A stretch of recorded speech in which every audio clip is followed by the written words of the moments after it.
Totoo bang puro sipa at batok ang inabot niya kay Ramon Tulfo dahil puro bagsak ang kanyang grado? Nag-aral nga ba siya upang maging isang pare? Totoo bang nabuntis niya ang kanyang nobya noong kolehiyo? Tinakasan ba niya ito o pinanagutan? Nakaranas nga ba siya ng sobrang paghihirap na kinailangan niyang kumapit sa patalim? Illegal ba ang naging pagtatrabaho niya sa Amerika? Kilalanin natin si Erwin Tulfo at ang controversial niyang buhay. Tara, alamin natin sa history. Disclaimer, lahat ng aming babanggitin sa video na ito ay mapapanood at mababasa din sa iba't ibang online sites at articles. Kasama na ang sarili niyang mga pahayag at interviews. Si Erwin Teshiba Tulfo ay ipinanganak noong August 10, 1964 sa Tacloban, Leyte. Ang kanyang ina ay si Caridad Teshiba, isang Japanese mestiza, at ang kanyang ama naman ay si Ramon Tulfo Sr., isang colonel sa Philippine Constabulary. Ito ay isang paramilitary police force na nagsimula noong 1901. Binuwag at pinagsama sa Integrated National Police bago naging Philippine National Police pagdating ng Enero 1991. Pangsyam si Erwin sa 10 magkakapatid. Ang panganay nila ay si Ramon Tulfo Jr. o Mon, na sinundan naman ni Felix, Tucci, Wanda, Bienvenido o Ben, Bong, Joseph, Rafi, sumunod na dito si Erwin, at ang bunsong si Edel Marie. Mapupunta sa larangan ng broadcasting sina Mon, Ben, Rafi at Erwin, habang si Wanda naman ay magiging Tourism Secretary ng Department of Tourism sa ilalim ng Administrasyong Rodrigo Duterte. Pagkabata, sa kwento naman ni Erwin sa Punto Asintado Reload, isang YouTube page kung saan siya ang host. Simple lamang daw ang kanilang pamumuhay at masasabing sila ay mahirap. Ang kanyang ina ay sakitin daw at hindi kailanman nakaranas na magtrabaho, habang ang kanyang ama ay nag-iisang kumikita para sa napakalaking nilang pamilya. Nagsimula daw ito sa pagkasarhento, pataas ng ranggo, at pinagkakasya sa kanilang lahat ang 800 pesos na salary nito. Ang almusal daw nila ay karaniwang nilagang saging o di kaya naman ay lugaw na walang sahog. Sa magkakasunod na araw, hindi daw maaaring magreklamo dahil kapag ikaw ay nagreklamo, patutulugin ka ng walang kain. Sa pag-aaral naman ay aware silang mga nakababata na priority makapagtapos ng pag-aaral ang mga mas nakatatanda nilang kapatid, sina Mon, Felix, Tucci at Wanda. At kapag nakapagtapos naman ng mga ito, ay sila na ang magpapaaral sa mga nakababata nilang kapatid. Madalas daw silang naka-promissory note at inaabot ng susunod na linggo bago pakuhain ng exam. Kadalasan ay wala daw siyang baon kapag papasok sa eskwelahan. Nakatikim lamang daw siya ng baon nang lumipat na sila ng Palawan, kung saan mag-iipon siya ng mga takip ng bote at ipapalit niya ng pera sa kantin. Sa buong elementarya niya ay 2 beses lamang siyang naka-attend ng Christmas party dahil wala daw siyang pang-exchange gift, at 1 beses lamang siyang nakasama sa field trip. Disiplina mula sa kanilang ina. Ang magkakapatid na Tulfo ay lumaki sa disiplina, pananampalataya at pagiging mapagbigay ng kanilang ina. Dahil nasa militar ang kanyang ama at nadedestino sa iba't ibang lugar, ay lumaki ang magkakapatid na Tulfo sa iba't ibang lugar din, pati na ang kanilang pinagsilangan. Naaalala niya na na-assign ang kanyang ama sa Hulo, Basilan, Palawan at marami pang iba. Dahil madalas wala sa bahay ang kanilang ama habang ito ay nasa kanyang military mission, ay napupunta ang karamihan ng pagpapalaki at pagdidisiplina sa kamay ng kanilang relihiyosa at striktong ina, na siyang lumaki din sa mas strikto pang pagdidisiplina ng kanyang sariling ama na si Fukumatsu Teshiba, isang negosyanteng Hapon mula sa Kyushu Island. Pumanaw ito sa sakit na malaria noong panahon ng Japanese occupation. Niniwala ang kanilang ina na kapag hindi pinalo ang bata ay magiging spoiled ito, at ang kanyang mga instrumento pang disiplina ay tsinelas, walis, hanger, latigo ng kabayo at buntot ng pagi, especially para kay Mon na siyang pinakapasaway sa magkakapatid, na sinundan naman ni Felix, at hindi pa huhuli ang sando. Pero kapag naroon daw ang kanilang ama ay madodoble ang parusang natatanggap nila, dahil pagkatapos ng parusa mula sa kanilang ina ay paparusahan muli sila ng kanilang ama matapos na ipaalam ng kanilang ina ang kapilyuhang ginawa nila. Hindi lamang silang magkakapatid ang nakatatanggap ng parusa, dahil kapag nahuli ng kanilang ina ang kanilang ama na nambababae ay nakatatanggap din ito ng pambubugbog. Pero ni minsan ay hindi daw pinagbuhatan ng kamay ng kanilang ama ang kanilang ina. At ni minsan, hindi nito minura o pinagsalitaan na masama ang kanilang ina. Isa sa mga itinuro ng kanilang ama sa kanilang magkakapatid na lalaki ay huwag na huwag mananakit ng kababaihan at parati silang igagala. Palaging maingay at magulo sa bahay ng mga Tulfo.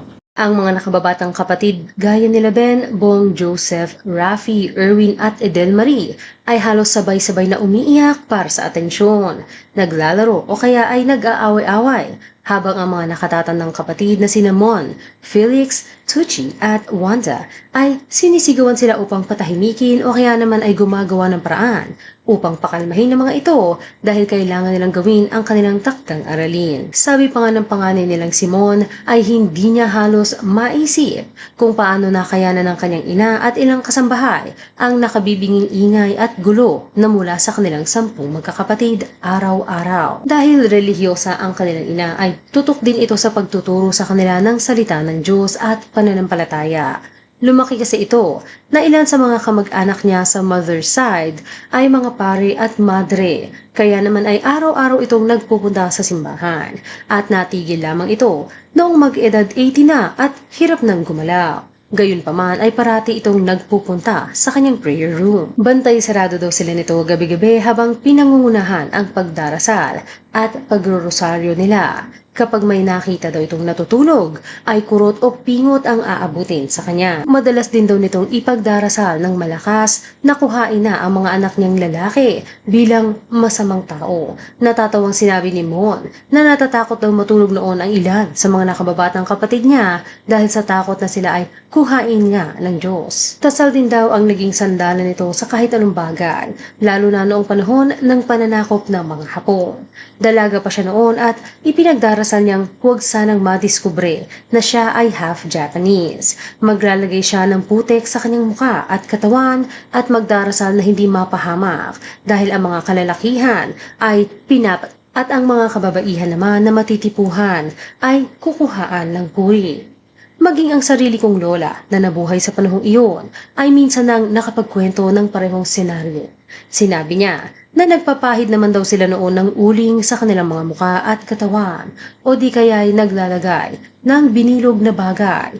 Hindi ko lamang matandaan kung ito ay unan o kumot sa ilalim ng kanilang mga kasuotan upang magpanggap na buntis at hindi matipuhan ng mga sundalong Hapon. Nang matapos ang World War II ay dasal pa rin daw ang pinanghawakan ng kanyang ina na naging prisoner of war.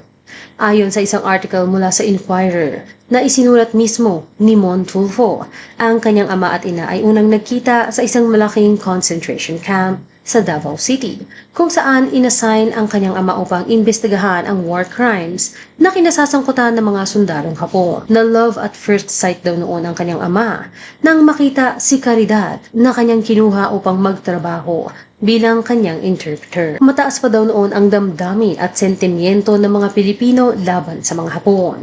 At kahit hindi kasama ang pamilya ni Caridad sa pananakop ay matindi pa rin ang puot ng mga tao laban sa mga may lahing Hapon. Gaya ng iba pang half Japanese at purong Hapon ay mapapasama dapat si Caridad sa mga ide-deport pabalik ng Japan. Napigilan lamang ito dahil nagpakasal sila ni Ramon Sr. Ang pagiging mapagbigay naman ay nakuha daw nilang magkakapatid sa kanilang ina. Bata pa lamang daw ito ay sadyang Robin Hood na ito sa kanilang lugar. Pero hindi ito nagnanakaw sa iba.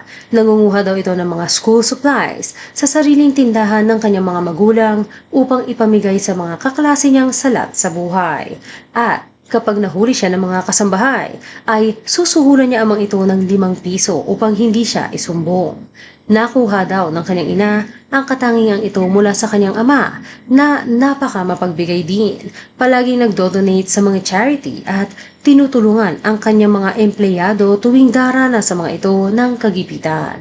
Binabalanse naman daw ito ng kanyang ina na mas mahigpit kaysa sa kanyang ama. Nang maging nanay na daw ito ay nasaksihan ng mga magkakapatid kung paanong pinapapasok ng kanilang ina sa kanilang bahay ang mga pulubi upang pakainin kahit hindi ganoong karami ang pagkain sa kanilang hapagkainan. Alalahanin na sila ay 10 magkakapatid. Isinasanla daw nito ang sariling alahas upang tulungan ang mga asawa ng mga sundalo ng kanyang ama kapag nagigipit ang mga ito. Kahit karamihan ay hindi na siya binabayaran at ni minsan ay hindi ito nagreklamo.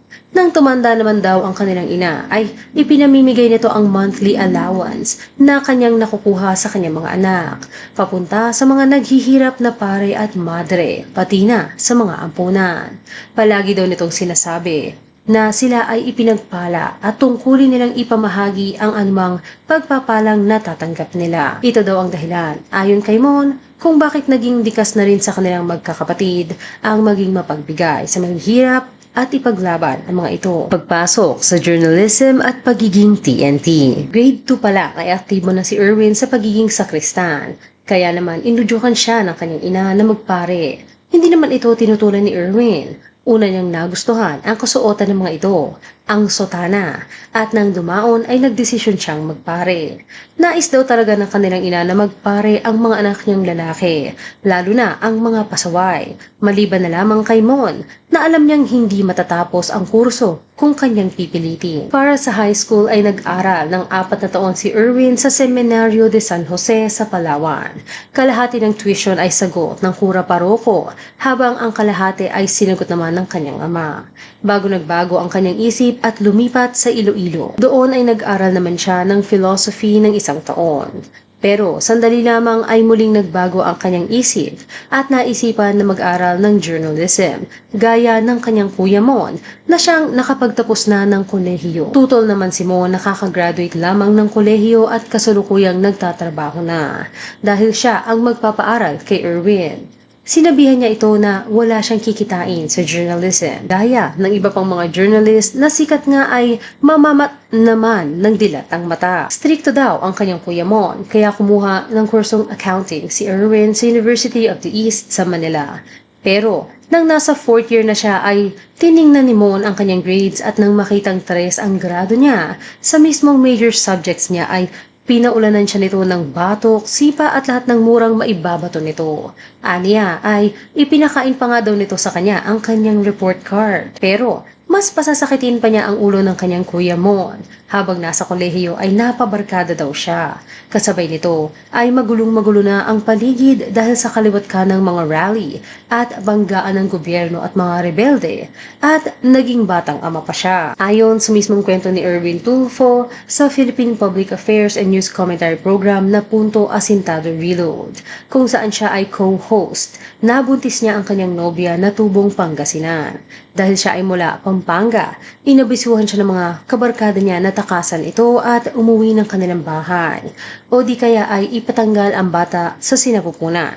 Pero hindi daw ito kayang gawin ni Erwin dahil bilang Katoliko at dating seminarista ay alam niyang mali ito. Kaya pinanindigan niya ang kanyang mag-ina. Sinigundahan naman ito ng kanyang kuya Mon na sinabing dahil siya ay gumawa ng kalokohan ay kailangan niya itong panindigan. Tumigil sa pag-aaral si Erwin upang magtrabaho at kumita ng pera upang suportahan ang kanyang mag-ina. Taong 2005 pa siya nakapagtapos ng kolehiyo sa University of the East na may kursong Bachelor of Science in Business Administration. Unang nagtrabaho si Erwin bilang manunulat para sa pahayagang Malaya sa ilalim ni Joe Burgos na siyang nagtatag nito. Tila ito naman talaga ang kanyang gustong tahakin na landas ng trabaho. Habang nag-aaral kasi sa kolehiyo ay nagsusulat na si Erwin para sa pahayagan ng UE. At habang nag-aaral pa siya, bandang 1983 ay nagsusulat na rin siya para sa Malaya. Naengganyo daw talaga siyang maging isang journalist mula sa pangalan nilang Simon. Maging ang iba pa niyang mga kapatid na nagsisunuran sa yapak nito. Nakikita daw kasi nilang nagsusulat ito at nababasa pa nila. Kung iba daw ang propesyon na kinuha ni Mon, gaya ng pagpupulis ay malamang sila din ay nagpulis na. 120 kada linggo o 480 kada buwan ang sweldo ni Erwin sa Malaya. Hindi sapat upang mapunan ang lahat ng pangangailangan ng binubuo niyang pamilya. Hindi pa daw uso doon ang mga health center, kaya hindi hindi din regular na nakakapagpa-check up ang kanyang asawa. Kaya, nang ipanganak sa isang ospital sa Pampanga ang panganay niyang si Francis, ay na-incubator pa daw ito. Upang mailabas ay nangutang si Erwin sa kanyang mga katrabaho hanggang sa makabuo ng halagang 1,200 na kinakailangan upang mailabas ang kanyang anak sa ospital. Hindi pa dito nagtapos ang hirap na kanyang dinanas dahil sa pagpapamilya ng maaga. Upang may makain at matirahang maayos ang kanyang mag-ina, ay iniuwi niya ito sa kanyang mga in-laws sa Pangasinan at dumadalaw siya kada Biyernes. Mayroong katabi na tindahan ang tinitirahan ng kanyang mag-ina. Doon sila umuutang ng mga pangangailangan nila gaya ng bigas at delata na siyang binabayaran na lamang ni Erwin sa kanyang pagbisita. Pero dahil patong-patong na daw ang kanyang mga utang ay hindi agad nakakabayad ng regular si Erwin. Kapag nakita daw siya ng may-ari ng tindahan ay binubungangaan na siya nito. May panahon pa daw na ang utang niya ay umabot ng 2,500 pesos pero ang kinaya lamang niyang bayaran ay 100. Madalas pa daw ay tinatakasan niya ang may-ari ng tindahan. Kapag umuwi daw siya ng Manila ay madaling araw siyang lalabas kapag sarado na ang tindahan. At kapag naman may nag-iinuman ay hinahayaan niya munang matapos sa mga ito at magsara ang tindahan bago siya umalis. Lahat ng ito ay kahit pa nagtitipid na sila. Noon daw ay nauso ang diaper, pero ang panganay niyang si Francis ay hindi man lamang nakapagsuot nito. Sa paglipas ng panahon, gaya ng iba pa nating kababayan na hindi makakuha ng sapat na sweldo sa bansa, ay naisipan ni Erwin at ng kanyang asawa na mas mainam kung siya ay magtrabaho sa abroad. OCW o Overseas Contract Worker pa daw ang tawag sa OFW noon. Saudi ang una niyang naisip. Nakikita daw kasi niya ang mga galing dito na puno ng alahas. Naninilaw na ang mga kamay sa dami ng ginto, branded ang mga kasuotan at naglalakihan ang mga relo. Pumila siya sa POEA, pero ang hanap daw doon ay mga engineer, architect, mason, electrician, karpintero at iba pa. Pero hindi siya makapag-apply dahil ang tanging skill niya ay magsulat lamang bilang reporter. Sunod naman niyang kinontak ang kanyang tiyahin na nasa Amerika upang magpatulong na makapunta doon. Payag naman daw ito basta hindi daw siya magiging mapili sa trabaho. Ang problema ay inaabot daw ng 10 taon halos ang pagpepetisyon ng kamag-anak noon. Kahit pa nga daw naroon na ang kapatid niyang si Joseph na nakapangasawa ng isang Amerikana. Kaya tinungo ni Erwin ang US Embassy at nag-apply ng tourist visa. Dito pa lang ay plano na niyang mag-TNT o tago ng tago, isang termino para sa mga Pilipinong undocumented worker na nagtatrabaho sa ibang bansa. Winter daw nang una siyang dumating sa Amerika at upang may maipadala sa kanyang pamilya ay pinasok niya ang iba't ibang trabaho. Bukod dito ay 2 trabaho ang pinapasok niya kada araw at halos walang day off. $5 daw ang minimum per hour noon pero sa kagaya niyang TNT ay $2 lamang ang binabayad sa oras nila. Puro part-time lamang din ang maaari niyang kunin dahil hindi siya legal na makakapag full-time. Ang una niyang trabaho ay pagiging cart attendant sa umaga o iyong nangunguha ng cart sa mga parking lot pagkatapos itong dalahin ng mga customer sa kanilang sasakyan at pagiging dishwasher sa gabi. Hindi rin daw siya maaaring magtagal sa isang trabaho dahil nagkakaroon ng mga surprise inspection at kapag nahuli ka ay ipapadeport ka pabalik ng Pilipinas. Gaya ng naging payo ng kanyang tiyahin, ay hindi naging mapili si Erwin sa trabaho. Lumipat siya ng Oakland, California at nagtrabaho bilang bagger at staff sa stockroom naman sa gabi. Lahat din ng pagtitipid ay ginawa na niya, lalo na at buntis daw noon ang kanyang asawa. Para sa kanyang kakainin ay pumipila siya sa mga soup kitchen kasama ang mga homeless. Ang soup kitchen ay isang lugar o pasilidad na pinatatakbo ng simbahan o kaya naman ng mga non-profit organization upang pakainin ng libre o sa napakamurang halaga o coin donation ang mga nagugutom, walang tirahan at kapuspalat. Para naman sa mga nangangailangan ng ID, birth certificate o kaya lisensya ay mayroon din daw version doon ng gawang rekto sa may downtown San Francisco at Los Angeles. Makalipas daw ang ilang buwan ay may nakilala siyang mga Pinoy na TNT kagaya niya. Sa ilan sa mga kanilang pag-uusap ay may nakapagsabi kay Erwin na hindi daw mahigpit ang hiring sa Reno, Nevada. Sakto naman daw at naroon ang kanyang tiyahin na kinontak niya at pinapunta siya doon. Nakapasok siya bilang caregiver para sa matatandang lalaki at gabi naman ay nasa stockroom siya sa isang warehouse nagtatrabaho. Nang maghigpit daw sa requirements ng mga caregiver na kailangang may lisensya or certificate ay binitawan niya ang trabaho at nag-apply bilang janitor sa El Dorado Resort Casino. Sumunod ay naging driver siya para sa isang US military base. Pagkalipas daw ng 10 taon ay nagawa niyang kunin ang kanyang mga anak at asawa. Laking pasasalamat daw niya sa US dahil dito. Libre daw ang naging edukasyon ng kanyang mga anak doon at sa kolehiyo naman ay maaaring i-loan ito ng bata at bayaran kapag nagtatrabaho na. Pagkatapos madala ang kanyang pamilya sa US ay naisipan niyang bumalik ng Pilipinas. Payag din naman daw ang ina ng kanyang mga anak dito. Sa kanyang pagbabalik sa Pilipinas, ayon sa isang article mula sa Philippine Daily Inquirer, ay hindi agad siya binigyan ng trabaho sa pagre-report ng balita. Kinlassify siya sa ABS-CBN bilang floating employee dahil hindi pa siya diretsong magtagalog at na-adapt na din niya ang American accent na siyang kaintindi-intindi naman dahil sa matagal niyang paninirahan doon. Pero napasama pa rin siya sa late night news program na Pulso at The Weekend News na nagsimula sa wikang Ingles pero nagpalit bilang Tagalog pagkalipas na isang buwan. Dito ay co-host niya si Pia Hontiveros. Sa ilalim ng pagtuturo ng batikang broadcaster na si Noli De Castro ay nahasa ang talento ni Erwin. Madami daw siyang natutunan kay Noli. Siya daw ang nag-guide sa kanya. Inabisuhan siyang makinig ng AM sa radio at magbasa ng Tagalog na balita. Nakatulong naman daw ito dahil nang lumaon ay na-assign na siya bilang reporter sa TV Patrol at host sa iba pang mga show gaya ng Magandang Gabi Bayan, Magandang Umaga Bayan at Private Eye. Ilan pa sa mga sikat na programa kung saan siya ay naging host ay ang Ulat Bayan, Aksyon, Tutok Tulfo kung saan mag-isa siyang host at T3 Alliance kung saan kasama niyang host sa programa ang mga kapatid niyang sina Rafi at Ben Tulfo. Bukod sa telebisyon ay nag-host din siya sa ilang programa sa radio at YouTube. Pagpasok sa politika at mga kontrobersyang kinasangkutan. Bahagi na ng trabaho ng mga mamamahayag ang mga batikos na kanilang kinaharap kaugnay ng mga balitang kanilang iniuulat at hindi din nakaligtas sa ganito si Erwin. September 1999, sinampahan ni Carlo Ding So, abogado ng Bureau of Customs Intelligence Unit ng 4 separate counts of libel si Erwin Tulfo na nooy isang kolumnista para sa pahayagan na Remate kasama sa mga sinampahan ang mga co-editor at publisher ng pahayagan. Nakatuon ang kasong ito sa ilang mga artikulo na kanyang inilathala sa pagitan ng Mayo at Hunyo 1999 kung saan gamit ang ilang maaanghang na salita ay inakusahan niya si So ng pagiging corrupt na opisyal, extortionist at smuggler. Isang halimbawa ay ang article na kanyang isinulat noong May 11, 1999 na pinamagatang Pinakamayaman sa Customs. Nakasaad dito, ito pa lang si Attorney Ding So ng Intelligence Division ng Bureau of Customs and pinakamayaman na yata na government official sa buong bansa sa pangungurakot lamang dyan sa South Harbor. Hindi matibag ang attorney dahil malakas na ito sa Iglesia ni Cristo.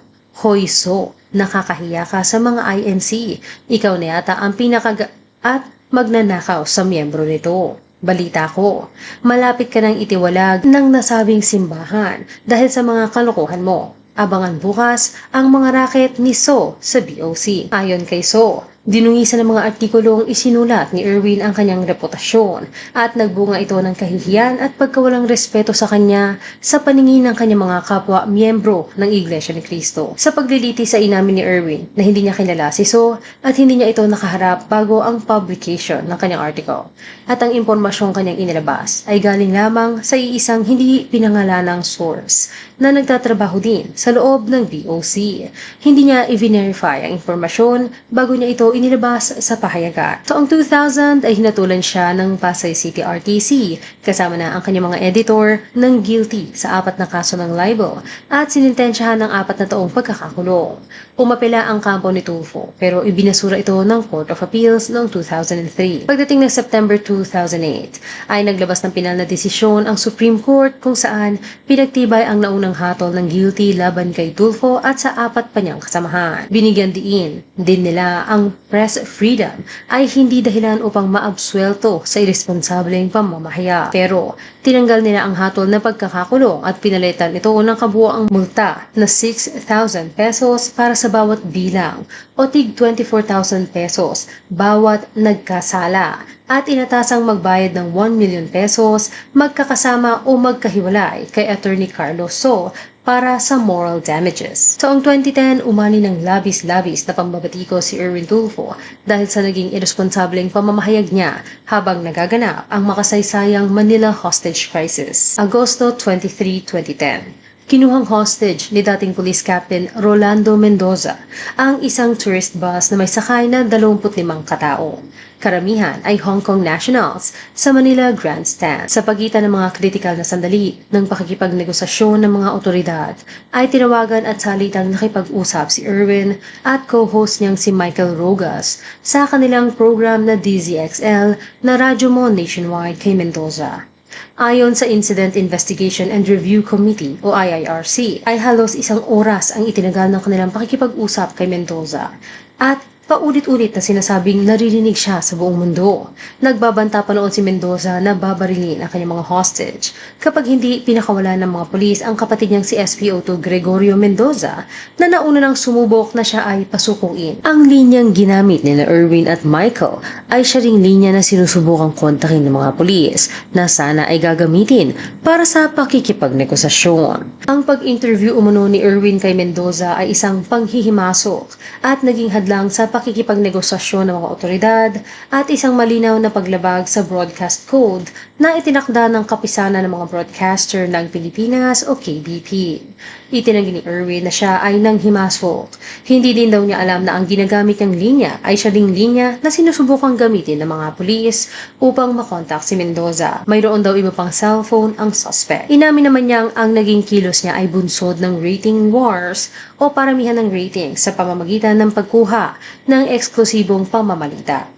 Inamin din niyang nagbigay ng 5-minute deadline si Mendoza sa kapulisan na pakawalan ang kanyang kapatid bago ito magsimulang mamaril. Disyembre 2010 ay pinagmulta ng KBP si Erwin ng 10,000 pesos at 15,000 pesos para sa co-host niyang si Michael Rogas. Kasabay ng kautusan ng RMN na bigyan sila ng kaukulang reprimand. Ang trahedya ay nagdulot ng pagkasugat ng 13 pasahero at pagkawala ng mulong buhay ng mga turista kasama na si Mendoza. Taong 2017, naging sentro naman ng kontrobersya si Wanda Tulfo Teo na nooy naninilbihan bilang Secretary ng Department of Tourism matapos niyang aprubahan ang 60 million advertising contract sa Kilos Pronto, isang block timer ng PTV4 na ipinroduce at hino-host ng kanyang kapatid na si Ben at Erwin Tulfo. Inwestiyon ng Commission on Audit ang ibinayad ng Department of Tourism dahil sa kawalan ng sumusuportang dokumento. Si Ben Tulfo ay Chief Executive Officer ng PTV4 Block Timer na Bitag Media Unlimited Incorporated na siyang nagpapatakbo ng show. Iginiit ni Wanda na hindi niya alam na ang perang ibinayad ay mapupunta sa kanyang mga kapatid. Ang business deal umano ay sa pagitan ng kanyang department at ng PTV, hindi ng Bitag Media. Samot-saring pambabatikos at matitinding akusasyon mula sa publiko ang nakuha niya. Hinihiling din ng publiko na siya ay bumitiw sa pwesto, pero nauna na niyang sinabi na hindi siya magbibitiw. May 2018, nagkaroon ng mahabang one-on-one meeting sinuoy Pangulong Rodrigo Duterte at Wanda. Pagkatapos ito ay nagsumite ng kanyang resignation si Wanda na tinanggap naman ng Pangulo. Dahil dito, kumalat ang usapin na sinabihan umano ni Pangulong Duterte si Wanda na mag-resign.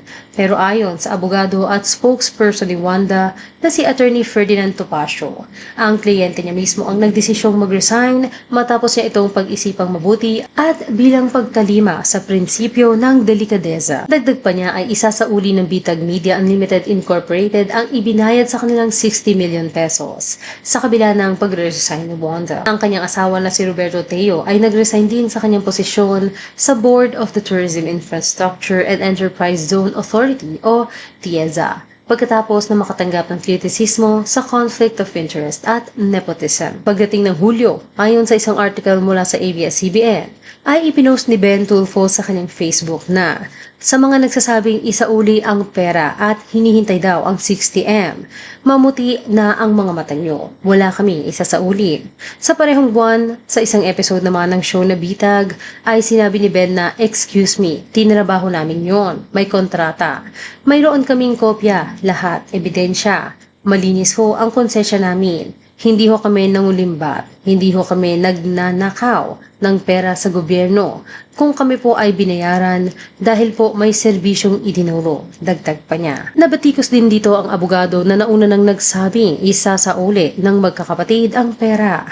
Pero pinanindigan niyang mayroon siyang go signal mula kay Wanda na isasauli ng kanyang mga kapatid ang pera at hindi siya magbibigay ng pahayag nang walang go signal mula sa kanyang kliyente. Pinagalitan naman ng panganay na si Ramon Tulfo bilang self-appointed patriarch ng kanilang pamilya mula nang pumanaw ang kanilang ama noong 1985 ang kanyang mga nakababatang kapatid. Kasalanan daw ni Wanda na hindi siya nag-hire ng mga intelligent people para sa kanyang staff na mag-a-advise sa kanya laban sa pagkakaroon ng kontrata sa PTV4 kung saan black timer si Ben. Ang PTV4 ay isang government network. Bilang nakatatanda kay Ben ay pinoprotektahan pa din daw ito ni Wanda kahit pa siya ang madiin at mawalan ng trabaho. Si Ben naman daw ay dapat mas naging maingat sa pagkuha ng kontratang maaaring magdulot ng conflict of interest sa kapatid nilang si Wanda. Tinawag niya itong black sheep ng kanilang pamilya. Mayroon daw itong middle child syndrome at kahit anong pakisuyo niya ay hindi daw ito umaamin na siya ang may kasalanan. Minura pa daw siya nito at sinabihang huwag siyang ituring na bata. Isang pagkakamali na naman daw ni Wanda nang i-hire si Attorney Topacio na hindi kinonsulta sina Erwin at Raffy o maging siya bago ito magbitiw ng salitang isa sa uli nila ang pera. Hindi daw parte ng kumpanya ni Ben si Erwin at isang co-host lamang. May at July 2018, kinasuhan ng Graph ng ombudsman ang magkakapatid na Tulfo at iba pang sangkot sa issue. Kasunod nito ay kinasuhan ng plunder ni Senator Antonio Trillanes IV, sina Wanda, Ben at Erwin Tulfo. Taong 2021, opisyal na idinismiss ng ombudsman ang kasong graft. Wala umunong conspiracy na nangyari. Wala ding patunay na may kinalaman at kumilos si Wanda sa naging kontrata sa PTV4 at ng Bitag Media ni Ben. At naibigay ng Bitag Media ang sapat na airtime na nakasaad sa kontrata nito. Dinismiss naman ang kasong plunder na isinampahan ni Trillanes. Itinagang Secretary of Social Welfare and Development ni Pangulong Bongbong Marcos si Erwin Tulfo na formal na nanungkulan noong June 30, 2022. Pero hindi pa man nakapagtatagal sa posisyon ay binaypas na siya ng Commission on Appointment o CA. 2 beses na ipinagliban at ibinasura ng CA ang kanyang kumpirmasyon dahil sa issue ng kanyang pagiging US citizen at nakaraang kaso ng libel laban sa kanya. Nagugat ang issue ng kanyang citizenship matapos banggitin ni Caloocan City First District Representative Oscar Malapitan na si Erwin ay nagsilbi bilang miyembro ng militar sa US mula 1988 hanggang 1992. Ayon naman kay Sagi Party List Representative Rodante Marcoleta ay ipinakita umano ng mga record ni Erwin na siya ay aktibong nasa serbisyo militar na nakatalaga sa Europa mula 1992 hanggang 1996. Ayon naman sa isang article mula sa Vera Files, kumalat sa social media ang isang 7 pahinang liham na galing di umano sa Deputy Chief ng American Citizen Services